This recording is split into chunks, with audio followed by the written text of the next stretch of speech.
So this thing has wireless Android Auto, wireless Apple CarPlay. It has a front-facing 4K camera for a dash cam. It has a rear camera that's a 1080p camera. And all of this comes in right at $100. And don't forget, you can record your video. Sounds a little too good to be true. Is it? Let's find out. This is the Seicane H041. Yeah, I don't know. I didn't name it. But this is actually what I would consider a companion to your car stereo that you already have. This adds wireless Android Auto, wireless CarPlay, and it has the function to record with both your front and rear camera that comes with this unit. So let's take a look at what actually comes with the unit. It of course comes with the unit itself, which is a little over a 10-inch screen, and then it does have your front-facing camera, which is built right onto it. That is a 4K camera. This does move up and down, so when you place it in your vehicle, you have a way of aiming it where you want this to view. Now, it also comes with a rear camera. The rear camera does come with a mount, but that mount does not allow it to bend back and forth. I mean, you can bend it. It's thin enough metal, but just something to keep in mind. And this you're going to mount on the back of the vehicle. Now this is a 1080p camera. The way that this wires is it wires directly to the unit, and this does have a red wire that you can optionally wire to your rear backup lights. Now the unit itself doesn't have much to it. It has a power button on top, and it does have a few things on the side. The USB-C is where you're going to plug up your power cable to, and this does come with a power cable which does use a 12-volt cigarette lighter adapter. That on that adapter also is an auxiliary input for audio, and it also has your USB cable. Now, if you don't want to have wires going everywhere, you can buy this optional power cable pack, and this does allow you to hardwire this into your car so you can keep it up all the time. The unit itself can tilt up and down as well so that you can view it differently if you need to inside your vehicle. It does not twist left to right though. Now I call this a companion unit because this actually has to hook up to your car stereo for you to get sound out of it. Basically what you're going to do is you're going to mount this in your vehicle, and then you're going to wire your audio to it. Now you got 3 ways to get your audio to it. The first way is to hardwire it with an auxiliary cable. Now that's just a 3.5mm headphone jack. Most vehicles have that. Heck, even if you have a tape deck still in your car, you could run a 3.5mm tape deck adapter to get this running. Now, the other way you could do this is with an FM transmitter. Now, that means that you can tune into your FM radio on your vehicle and hook this up and tune it to that radio station, and it will transmit the audio from the unit into your car stereo. And that can work well. I've had mixed results with FM transmitters in the past, so my favorite way to hook it up is Bluetooth. Now the Bluetooth was a little convoluted on how you hooked it up, so let me show you how you did that. The way you connect it to Bluetooth stereo, which does work, is first you want to connect this to your Apple CarPlay, okay? So connect this to Apple CarPlay or Android Auto, whichever you have, and then we're going to go to our home. We're going to click on our FM, and you can do this before. I actually did this before.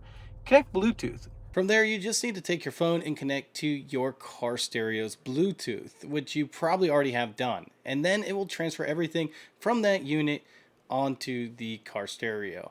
So really, basically the best thing to remember is to select that Bluetooth inside the unit so it knows how to transfer the audio. And of course, if you want to use one of the other ones, that's how you select it as well. Of course, I said you had to turn on your CarPlay first. It's really easy to do that. You just need to turn your Bluetooth and Wi-Fi on your phone and connect it to the unit, and it will just automatically do that. Now, I'm actually used to doing wired CarPlay first, so I actually connected mine via the wire or the USB port first. But either way, after that, I didn't have to do anything again. It was wireless from then on out. So I was really interested in this unit because I wanted to know just how well it worked. And I gotta say, when I hooked up the wireless CarPlay, I was really impressed. It's actually pretty darn awesome. I could use my voice to text, I could use my voice to call.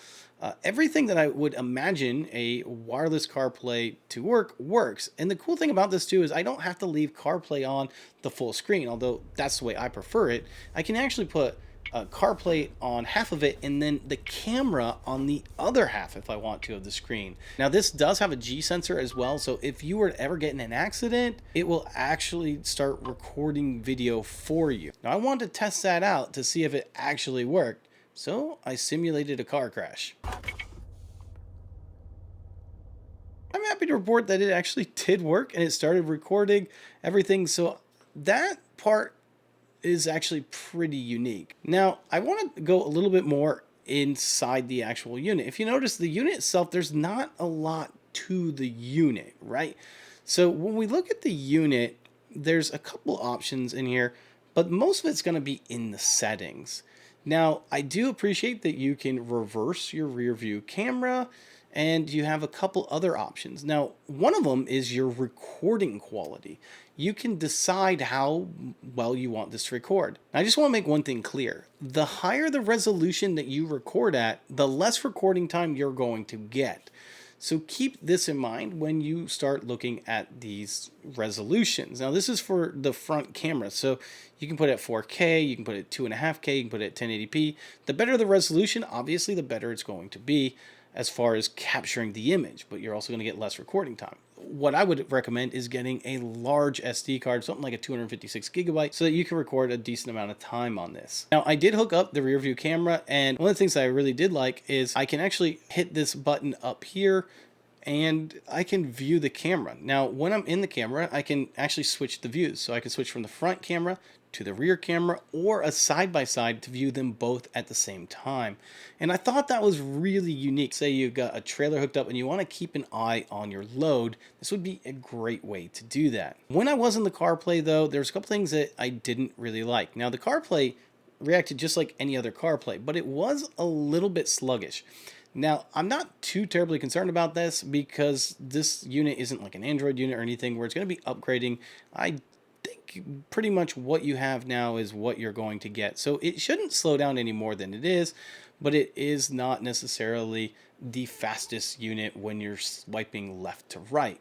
However, it is really responsive when you're pressing the buttons and opening it. So that might just be the screen itself that is a little laggy. The other thing that I didn't like is I consider this to be more of a temporary system. So I like this in people that have, say, classic cars where they want to be able to get, you know, Apple CarPlay and Android Auto in their vehicle, but they don't necessarily want to put a brand new system in it. Or someone with today's day where changing out the car stereo is, well, a pain to do and can be very, very expensive. In fact, one of the ones that I recently reviewed that let you keep all of your factory integration was over $700, and in some cases over $1,000 for some people. This is only $100 and it lets you keep it. However, the way that they want you to hook this up is by placing this sticker on your dash and keeping it there permanently. I don't like that. I feel like this unit should be a unit that you take in and out. So I'm not really sure how I feel about the sticker thing. Well, I am sure. I don't like the sticker thing. I wish they had, even if they sold it separately, an adapter that you could add where this could be more temporary. Another thing that I would really like to see is a bigger battery. There is a battery inside this which will play for a little bit of time. In fact, that's how you saw me reviewing this when it was inside my kitchen. But it's not a long amount of time. I would love to see a battery that could stay on for hours at a time. That way you could charge this device. I would really clean up the wires for those that don't want to permanently install this. Now what we got to remember is that this unit is only $100. And for that, what it offers is a fantastic value, especially if all you're looking for is a way to add Android Auto and Apple CarPlay to your vehicle. Now, if you're looking for a way to also record videos to protect yourself against accidents and whatnot, that's where this really becomes a really great value for you, because not only do you get the wireless CarPlay and Android Auto, but you also get that option as well. It's definitely not a device for everyone, but for those of you that want something like this, I think it's a really great value. In fact, I don't know of a cheaper way to add wireless Android Auto or wireless CarPlay to your system.